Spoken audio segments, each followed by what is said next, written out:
Assalamualaikum warahmatullahi wabarakatuh.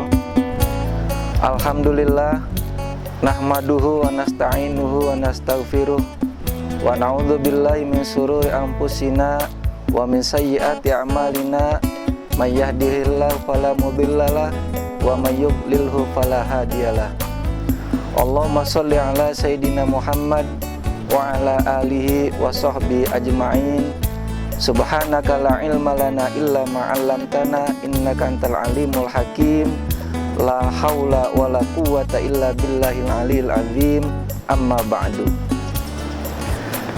Sahabat Sabda Rahman yang dirahmati Allah Subhanahu wa taala, hari ini kita diingatkan dengan suatu peristiwa besar dalam sejarah perkembangan agama Islam, yaitu suatu peristiwa diturunkannya kitab suci Al-Quranul Karim, atau yang biasa populer dengan istilah peristiwa nuzulul Quran.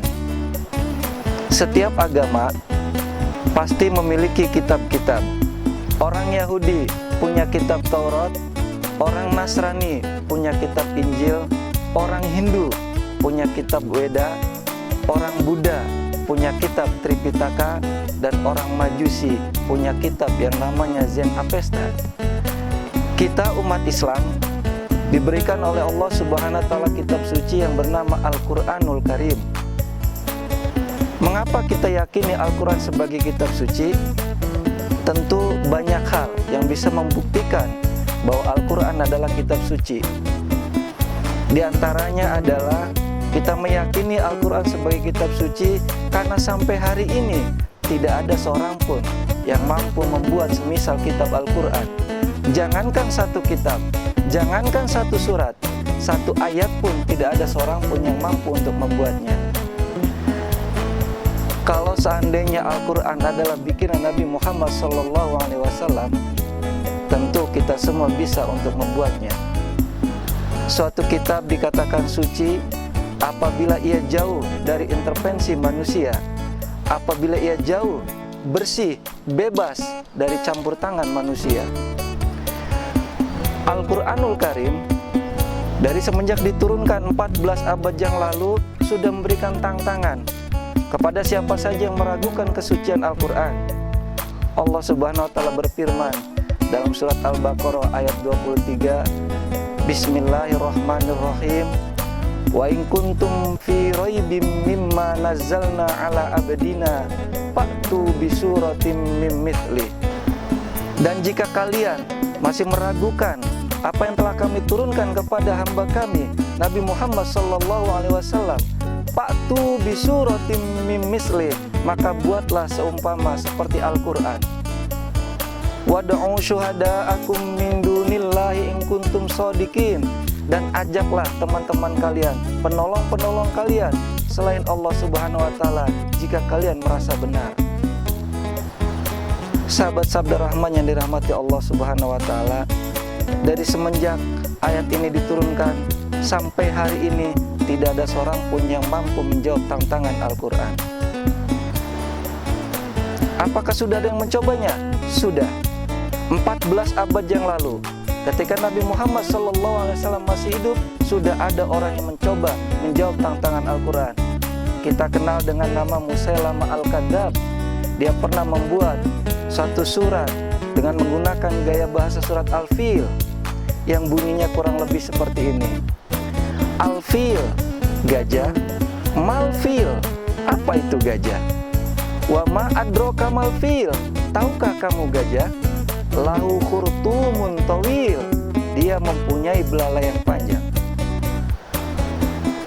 Saya kira tidak perlu harus turun satu surat untuk menerangkan apa itu gajah, karena semua orang sudah tahu kalau gajah memiliki belalai yang panjang. Bahkan dalam kesempatan lain Musailama Al-Kadzab juga membuat ayat-ayat tentang kodok. Ya Difda'ata binti Difda'in, wahai kodok betina, anak sepasang kodok. Nakialakum tankin, bersihkanlah apa yang harus kamu bersihkan. Lalma atakdirin, air tidak kamu kotori. Wala syaribatam na'in, dan orang yang minum tidak kamu cegah. Ra'su kapil ma'i, kepalamu ada di dalam air. Wadanabuka fitin, sedangkan ekormu ada di atas daratan. Itulah ayat-ayat kodok yang dibikin, yang diciptakan oleh Musailam Al-Kadzdzab 14 abad yang lalu. Sahabat Sabda Rahman yang dirahmati Allah Subhanahu wa Ta'ala, apakah di era modern ini ada yang menerima tantangan Al-Quran? Ada. Ada orang yang mencoba menerima tantangan Al-Quran. Dia adalah Anis Soros, seorang pendeta dari Amerika Serikat, seorang evangelis dari Amerika Serikat. Selama hidupnya dia selalu berupaya keras menentang Al-Quran, mencari-cari kesalahan Al-Quran. Puncaknya, Anis Soros dengan teman-temannya pada bulan April tahun 1999 menerbitkan sebuah buku yang diberi nama dengan The True Furqan atau Al-Furqanul Haq. Isinya terdiri dari 77 surat, tebalnya kurang lebih 366 halaman, diawali dengan muqaddimah dan diakhiri dengan ikhtitam. Jadi kitabnya ada kalimat pembuka, ada kalimat penutup. Di antara ayat-ayat yang dia tulis, yang dia klaim menandingi Al-Quran, kurang lebih bunyinya seperti ini. Bismil abil kalimatir ruhil ilahil wahid al-auhadi musalisit tauhid al-muwahidi taslis mata adat. Demi nama Bapa, kalimat ruh, Tuhan yang satu, satu dalam tiga, tiga dalam satu yang tidak berbilang. Miskin dalam kualitas, konyol dalam isi. Bagaimana tidak? Tidak ada keindahan dalam susunan kalimatnya, kontradiksi antara satu ayat dengan ayat yang lain. Satu sisi dikatakan Tuhan yang satu, di sisi lain dikatakan satu dalam tiga, tiga dalam satu. Sangat kontradiktif. Mari kita bandingkan dengan keindahan surat Al-Ikhlas. Bismillahirrahmanirrahim. Qul huwallahu ahad. Katakanlah Muhammad, Allah Maha Esa. Allahus Samad, Allah tempat minta segala sesuatu.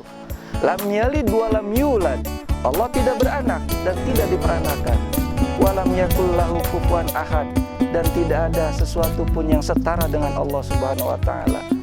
Subhanallah, sungguh indah susunan kalimatnya, tidak ada kontradiksi antara satu ayat dengan ayat yang lain. Sahabat Sabda Rahman yang dirahmati Allah Subhanahu wa Ta'ala, bukan seberapa banyak Al-Quran yang kita miliki di rumah, bukan seberapa bagus tahsin dan tilawah kita, tapi seberapa sering kita membaca Al-Quran dan seberapa maksimal kita mempelajari, memahami, dan mengamalkan ajaran-ajaran yang terkandung dalam ayat-ayat suci Al-Quran. Itu jauh lebih penting. Syekhuna, guru kita, Kiai Haji Syukron Ma'mun, pernah mengatakan, orang yang bisa membaca tapi tidak mau membaca, itu sama halnya dengan orang yang buta huruf. Barangkali hanya ini yang bisa saya sampaikan. Kurang lebihnya mohon maaf. Wabillahi taufiq wal hidayah. Wassalamualaikum warahmatullahi wabarakatuh.